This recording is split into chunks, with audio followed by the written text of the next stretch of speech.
And hey, I got something to say. Woohoo! Sorry, I was gone last week, but I have a very good reason. Remember the heroic public speaking graduate program I was in for 7 months? Well, I was there. That's right. I was there and I graduated. Woohoo! Do you like that? And a friend of mine, Sue, who's going to be coming in, I'm just so excited for her to come in. I'm like waving to her, bringing her in. We are going to talk about our lives and our experience and what we want to put out in the world. This woman is freaking incredible. So yes, we met at Heroic Public Speaking, which was awesome. It was crazy. And we just bonded instantly. Bonded instantly. And I said, oh gosh, you have to be on my live show. I love what you're doing in the world. And she's like, okay, I've never done it, but here we go, baby. And I was like, here we go. So I'm waiting for her to come in. She's probably in here in a few seconds. If not, you know what's going to happen, right? You know what's going to happen. I'm listening. Well, I'm either going to sit here and pontificate for a while, or I'll go out and bring her back in. Does that sound good? And then we'll pretend this never happened. You know what I say? The saying of the century. It is what it is, right? The show must go on. And that's the deal, especially when you do live things or performing keynote speeches. You never know what's going to happen, how the audience is going to be, if the technical stuff is going to turn out. You just never, ever know. So this is what I'm going to do. I'm going to go out and then I'm going to come back in. Does that sound like a good plan? So remember, a race, a race, a race. I'll see you soon. Toodles. Oh, wait. I'm not going to go toodles. I think she's just coming. And then she figured it out. Or the internet gods figured it out. I think she's coming in. It's so exciting. I think it's coming, Sandy. Woo! I was just going to go out and come back in. And I was like, wait a minute. By the way, this is a first for me. I've never done vertical. So I'm doing this with the buttons, I'm like, wait a minute, is she coming in? I think she's coming. But I kind of like it because, I wasn't sure if you were going to be on my right side or my left side. So, how the heck are you? I love your color. Is that pink or red? It's pink. And I love your blue. I just thought about this. I could have had this on at another gig yesterday because I just ran up and threw the scarf and jacket on, but I like it. So we're just going with it. All right. So before we get into it, and I was bragging about you, how we bonded at our graduation program. Yes, we graduated.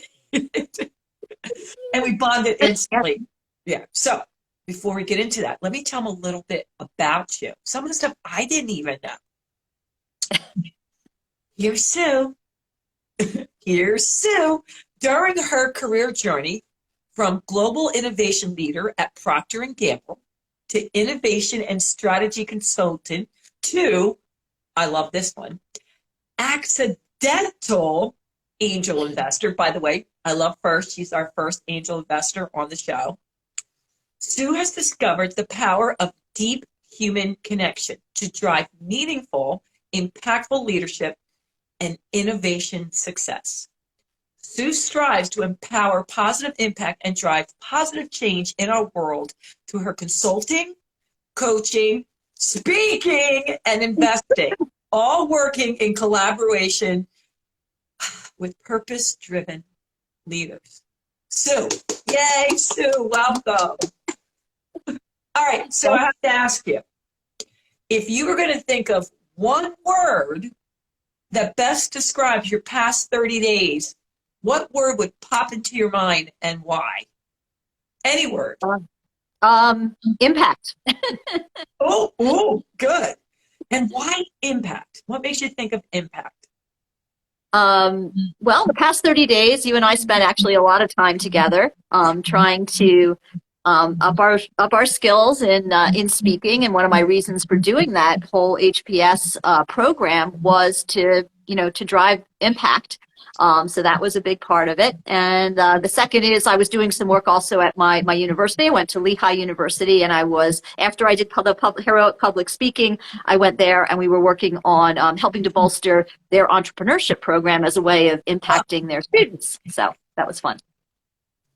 You're just all over the place, aren't you, dear? I did not know that. Oh, that's right. I think you skipped out to go to Lehigh or something when we were together. One of the nights. Yeah, one of the nights I was doing a guest lecture there for their Global Social Impact Fellows program.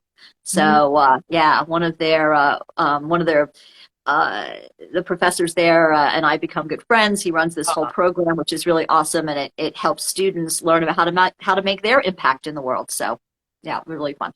Okay, so we're going to go back a little bit. You're going to be like, let's go back to like 10 years old. Were you always, you're right. Wait, what was I doing at 10? Were you always this, like, did you always care that much about humans and the world? Because what we were talking about at HPS is everyone has their unique superpowers, and we all do. Yeah. But you meet you and instantly well, I'm just going to go, I think you care about me in a very deep way. Have you always been that caring person? Like, let me just go to Sue. She'll care about what I have to say. Well, it's hard to remember a lot about my 10-year-old self. But, I mean, I think, yes, I mean, I've always, cared about people. I've had, some really wonderful people in my life who've really cared about me. And that's really made a difference for me. You and I shared at HPS. We both had some challenging family situations. Yeah. I think that, creates a situation where, you develop a lot of empathy because that's what the people around you in your life need. Yeah. And I think that's probably carried through. Well, it definitely carries through because it is definitely, when you're talking about women have their unique superpowers and gifts, which we all do, it just is like this big bright light coming off you. You can just feel it. You're just like, oh, okay, let me go home to Sue because no matter what, even if it's a wacky idea, she's going to embrace it in some way and make me feel good about it. So thank you for giving that to the world. Oh, well, and thank you for giving your energy to the world, Sandy. You were a great supporter for me all through our various sessions at HPS, and I'm just really glad that somehow we got together. Yeah, we collided. All right, so I want to get in some of these really great tips for women because I think some of them we just lose along the way. So when you talk about women's superpowers and to create positive impact in the world, I don't know. I feel like we're really tough on ourselves. We start comparing ourselves to other women and we lose our way and we forget that we don't have to be like someone else. Like somebody actually, after I got done doing my little speaking gig, said she had to remind herself that she's a totally different presenter than me, but her voice was just as meaningful. And I was like, yes. But what do you do to remind yourself of that every day? Because I think we all lose our way. We start comparing. Well, I'm not this. I'm not that. I'm not young enough. Who knows what the thing is? Yeah, no, I think you're right, Sandy. I think that we all lose track. We're all guilty of that. We lose track. I think that, we need to have people around us that are going to remind us of, what we bring to the world. You bring so much joy and energy and the power of, dance and things that, in what you bring. And, I see that and say, wow, that's amazing. And, you see some different things in me and the other people around you. So I think we need to help each other, see our superpowers and see what we bring. And that keeps us from forgetting. And I think, I think we all need to do some self-reflection on, what is it that, our purpose is, or what are some of the things that we find important and meaningful, and then how can we apply our superpowers to, to create change in those areas, or create a positive change in those areas. And I think that when we can see the ways that we can bring our whole selves forward and, work on some of those things that we think are important, I think that helps us too. Yeah. Well, I was thinking about your presentation, and it was awesome. And we did little 8-minute skits and then reviewed it. And I had no idea. I knew Sue worked for Procter Gamble and innovation and strategy consultant. But I had no idea she was watching people shower for that. Oh my God. So if we can just tell that little story. Do you mind about the shampoo and conditioner? Just what you did to figure out if it works. Talk about innovation. Oh my goodness. I won't say anymore. Well, I think, Sandy, when it comes to innovation, people tend to think about, some of those major sort of technological breakthroughs that you have, and those are wonderful, and they can be a part of making something new possible. But a lot of times people forget about the human side of innovation, and so through my journey, I learned that just making those technical accomplishments wasn't enough. You have to really understand the human side, how the humans that you're hoping are going to buy your innovation, how they really feel about it, where they might be, skeptical, or where their expectations might be different. And so when we had some very, so what we thought were successful lab tests that was going to translate to a successful human test, and we flat out failed the first couple of times, you have to go back and, be a detective and say, well, what went wrong? What did we miss? And that's when it came back to, we were creating a 2-in-1 hair care product. We better go and listen to people while they're showering and understand, what are they doing in the shower? How are they assessing the product? And so we did, they were wearing bathing suits, of course, to make it all legit. But that was one of the ways that, we were able to better share the experience with them, able to watch them, talk to them while they were, in the midst of doing that. And that really helped us guide, the whole development process, as far as, the sensory signals and things that we built into the product, and how they knew if the hair felt clean enough, if the hair felt conditioned enough, that they wouldn't need to, use extra product at the time.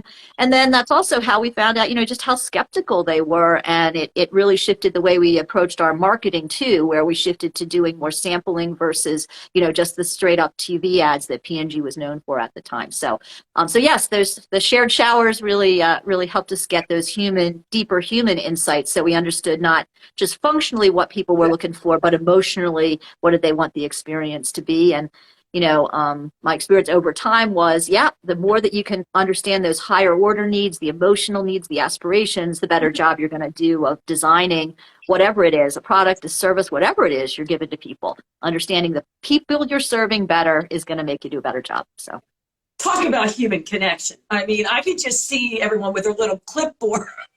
Maybe not peeking over the shower, right? I mean, like, hi, it's me. I mean, I get they were in bathing suits, but still.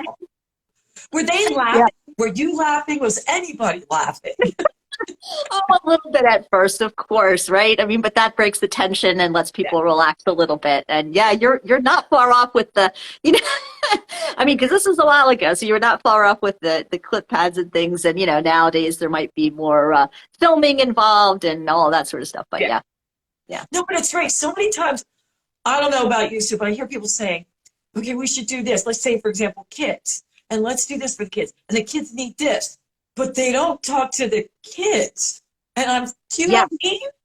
Oh, yeah, no, I've done research with kids, and that's a riot. It is so much fun, actually, doing research for kids, because you know what? They are brutally honest. They will tell you exactly what they like and what they don't like. And, and you can't, if they're engaged, you can really tell they're engaged, and if they're bored, you can really tell they're bored. So. Yeah. But it boggles my mind when people are trying to create certain things for a group, but they spend all this time and, like you said, technically doing it. But did you meet with them? Did you talk with them? Did you ask them? I mean, now I think you took it a whole nother level with watching them in the shower, which I think is ingenious, but it does say a lot. Like you said, it was the emotional experience, and like that you could see it on their face, the skepticism when they picked up the pot. I have so many questions, but we'll ask them another time because that's just, to me, it's so intriguing. But I do, you knew I was going to ask about this. I do have to ask you to tell a little bit about makeup on men. Yeah, that's one of the other stories I tell because when I was working at Procter and Gamble, I worked in beauty care, hair care that you were just talking about, and eventually worked on the cosmetics business when P&G first acquired it. They've divested it now, but most of my organization in R&D was men. And if I really wanted to have them get in touch with the consumer that they were going to be serving, I had to come up with a way for them to really kind of appreciate what women go through with the whole makeup thing. So I devised a plan. I worked with some makeup artists, had them come in and teach the men on my team how to put on makeup, and they were great. They were amazing. They were so brave. They pinned their hair back and got all ready for it, and they followed all the instructions and put it all on, and they really got into it, and it took them to a whole new level of appreciation. And then the thing I didn't expect, but which was great, is that the women on my team who were watching them, and of course they were cracking up. They were yeah.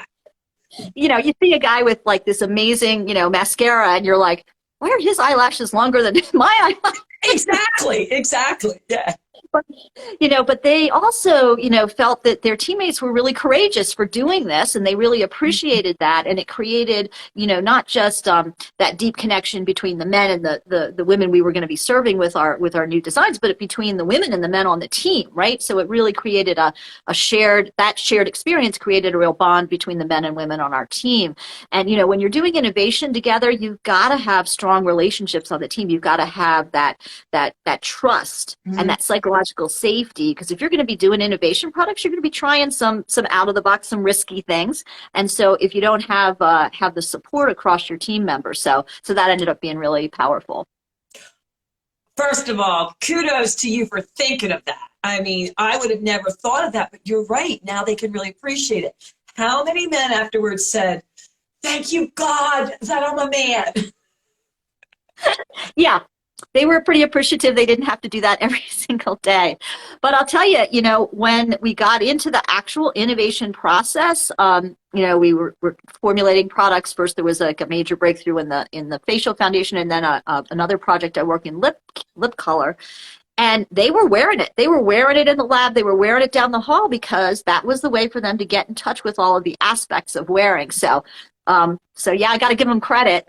Many of them, that wasn't the only time that they tried out the makeup. Okay. Did anybody look better? Well, I have to say that those eyelashes were amazing on some of the guys, and some of them were just hilarious when they were picking out lip color, trying to find something that, because the artist is saying you got to match your hair, match your eyes, So that the lipstick looked pretty darn good. Oh my God, I'm going to have to hear, we don't have much time, but I need to hear more stories off air because they crack me up. And talk about thinking how to make deep connections. Well, they're not your average way, so good for you. All right, let's jump ahead. Some people may know what angel investors are, but some may not. So tell us a little bit about what they are first, and then how you accidentally fell into it. That doesn't seem like an accidental, but first tell them what they are. Yeah, well, if you go back 7 years, I knew very little about what angel investing was all about. But what it is that all of those big companies out in the world, well, they don't start out that size. They don't start out as huge enterprises. They start out small. Oftentimes, the very first idea for a company is scribbled on the back of a napkin, chatted with a few friends. The idea gets formed. They experiment. They figure out what's going to work, and then they start trying to figure out how to grow it bigger. And angel investors are some of the first early money or capital that goes into a company to help with that kind of growing and scaling process. Now, maybe more people might have heard of venture capital. Venture capital is something that comes on a little bit later. So think about angel investing as the bridge between the founders, maybe themselves, their friends, and their families, putting a little money into their venture. And before they get to venture capitalists, angel investors are usually in that bridge. And so angel investors can be individual angels. So if people have seen Shark Tank or whatever, right? Those are individual angels. That's too risky for me. I'm not doing that. But I found a way to do angel investing in the context of a group, a network that I work with. And that way, you're bringing more points of view around the table about which companies are, more investable than others. And you have more people around, because angel investing also involves not just putting money in, but doing coaching and mentoring that help, and, making connections for customers and talent and things that help companies grow from, that small size to that larger size. So angel investors really do a lot of like rolling up their sleeves. All right, so let's stay with that. And I'm glad you compared it to Shark Tank. So, in an angel investor, could you be, like you said, could you be an individual angel investor if you wanted to? Sure, you can. But a lot of the individual angels are like, multi-gazillionaires, right? They have a lot of money to put into this. So it's as far as different types of investments that people can make, right? If you look at the whole spectrum about, putting money in a savings account that earns no interest, but it's safe, it's there. And, maybe putting some money into a mutual fund, starting to invest in the stock market in a diversified way through like a mutual fund where you own a lot of stocks. There's a little bit of risk and, but a little higher return. Angel investing is at the high risk, high return, end of that spectrum, right? A lot of early stage companies fail. So you can't just pick the winners. It doesn't work that way. You got to be able to invest across a portfolio, and there's different ways of doing that. So these individual angels, they have enough money to invest in 30 or more companies at a really, high level and diversify.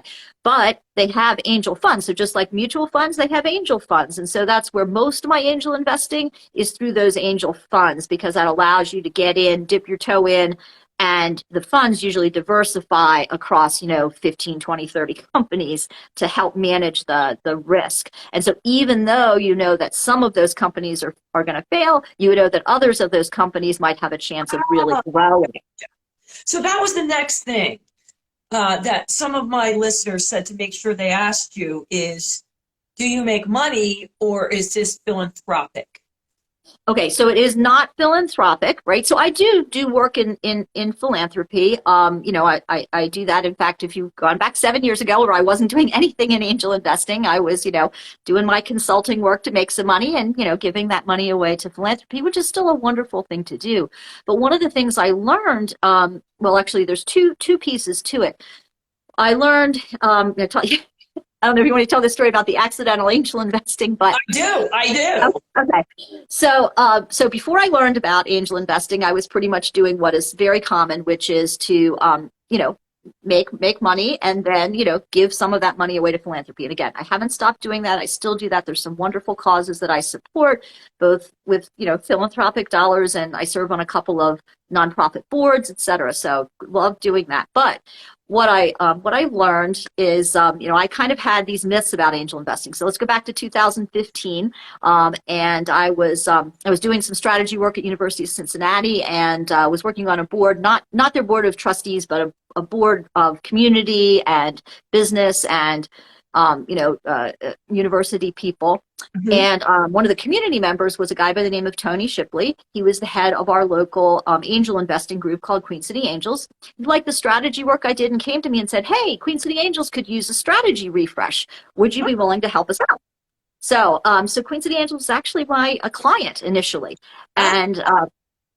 And so I said to Tony, "I don't know a lot about angel investing right now, but I can probably get you some insights about your different stakeholders, the humans that you're supposed to be serving, and that you may not be able to get yourself." So we did research with their stakeholders, talked to the people who were members of Queen City Angels, talked to the the early stage companies that they might invest in, some that were in their portfolio, some that they had turned down, other community partners in the support system for entrepreneurs, and then use those insights to create a strategy. But through that process, I learned that angel investing was more than just the money. I kind of thought about it as, oh, it's all about the returns.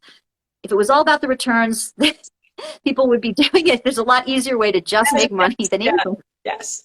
Because it involves this rolling up the sleeves. So what they look at it as a huge community development effort. If they're investing in small companies in the community, those companies could really contribute to economic growth, creating new jobs, creating new opportunities for people in the community.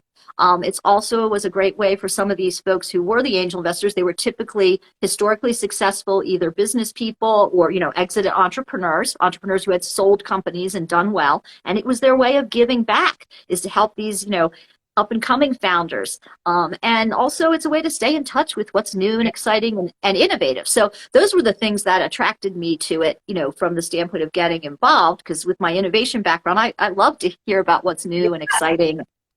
But what really flipped me was when I found out that only 2% of all venture capital goes to female-founded companies. And that's messed up. It was not. I'm like, who could possibly believe that 50% of the population has only 2% of the ideas worth backing? That's messed up. And I'm like, wow, I've been fighting some of the equity stuff in the context of large corporations for a long time. I was like, I need to get into a new place to shift what's happening, because part of it is because women are underrepresented as investors. So there's there are very few. Now it's a growing trend that there are more women involved. This was back, in 2015. And Tony, to his credit, he was a mid-70s exit entrepreneur. He knew that their angel group was not making the best possible decisions because they weren't as diverse as they could be. And he made that one of their, key strategic pillars. And then he asked me to join and help them with, diversifying the angel group. He also connected me up with women such as Alicia Robb, a senior Kaufman fellow, who was doing a lot of work around a lot of research around women's access to capital. She'd written a couple books, and she was doing a pilot fund to train more women to get involved in angel investing. So I wouldn't have expected it, but I went from zero involvement in angel investing in 2015. By the 2016, I was in both a regional and national group learning about angel investing and learning from the other people involved. So learning from the more experienced folks in Queen City Angels, and learning from the more experienced women that I got to meet through Alicia's pilot. So then it's been this huge learning journey. And we were hopefully, there's still a long way to go, but hopefully we're making progress. We get more women involved at the angel stage. That helps companies get a little further along, to the point where VCs would have a harder time ignoring them if they're doing well and growing. And maybe we'll get some more backing. And there's also been the emergence of a lot more funds focused on female founders of color, who are also really underrepresented. So fingers crossed that we'll get there someday. I'm sure we will. So in 2022, do you know what the percentages are? Are we better than 2% represented? Well, the last couple of years have been such a disruptive time. So, we're not on a fast trajectory change.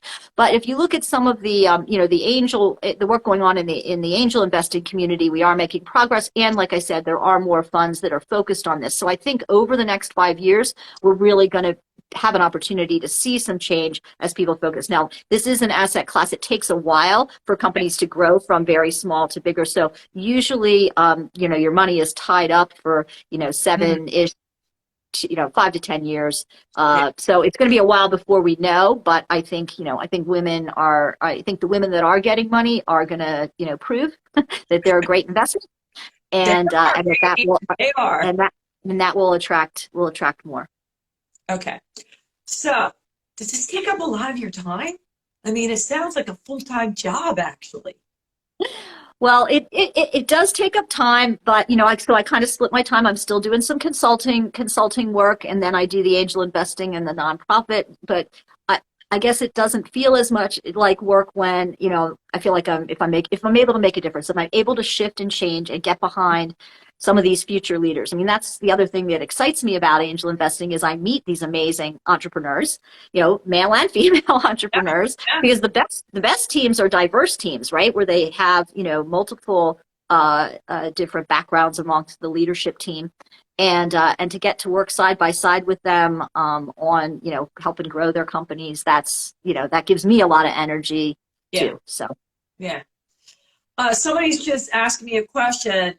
Please ask Sue, of the people that present to your group, how many get investment? How many get money? Yeah, so it is actually a fairly small amount. In terms of that go all the way from the very first screening through to getting funding. And that's not at all uncommon. Venture, it's even like a smaller percentage.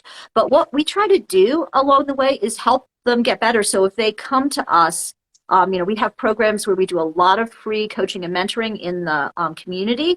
And if they come to us and maybe they're a little early, we might, give them some coaching and help them, get to the point where they know what they would need to be. Every angel group has a different, I'd call it, investment thesis, big words for what are the types of companies they invest in and what are their expectations. If they're not a fit for us, we might redirect them to somebody else they're a better fit for. And then, but it is competitive. It is competitive because you have only a certain amount of capital and you're trying to make sure that you're, doing a portfolio that makes sense and is balanced. But we do try to give back, time, talent, coaching, guidance, even if the folks aren't a fit. Oh, that's awesome. That's awesome. Yeah, I love that because maybe not right now, but who knows? Who knows? Few years. Or maybe, yeah, and they, and there are wonderful, wonderful organizations out there that provide, that provide training for entrepreneurs. There's accelerators and incubators and things like that. So we might direct them to one of those to get that additional training that they need. Or we may just kind of open their eyes a little bit. Sometimes they maybe haven't looked at all of the competition and, are they unique enough? And, that helps them. Well, and that helps them decide, am I putting my time and energy into something, that has a good chance of making it, or should I maybe redirect? Because a lot of entrepreneurs will try different things before they hit the one, that really is a good, good business for them to grow. So you're not going to believe this. Well, first of all, I'm so proud of you and happy you're doing this. Talk about maximizing positive impact and helping the youth, the next generation. There's no better way, number one. Number two, the fact that what really lights me up is I hear even if someone goes in and they don't get it, it's like, not yet. There's another way. And you're educating them in all the programs out there. So kudos, kudos, kudos. I love that you're doing that. But the biggest thing that I want to tell you, I can't believe we're out of time. Oh my goodness. See how fast we can go for like a few more hours. I'm like, oh my goodness. I told you, we have so much to get in. We'll have to bring you back. But before we do, I have to just tell the world, we want to hear about why did you sign up for HBS Grad to take your speaking engagements up to the next level? With all you're doing, what was like, I need this? So, I guess I really want to get the word out about these different opportunities for making positive impact, because I think people, tend to have a mindset of it's all about, philanthropy, but actually, helping this next generation of leaders grow companies from these early stages into, especially these, really purpose-driven leaders that are creating companies that are going to make the world a better place. Yeah, you can create change by getting behind it. And even if you can't angel invest, although these days with like things like crowdfunding, if you have $50, you can get behind a company that you like. True.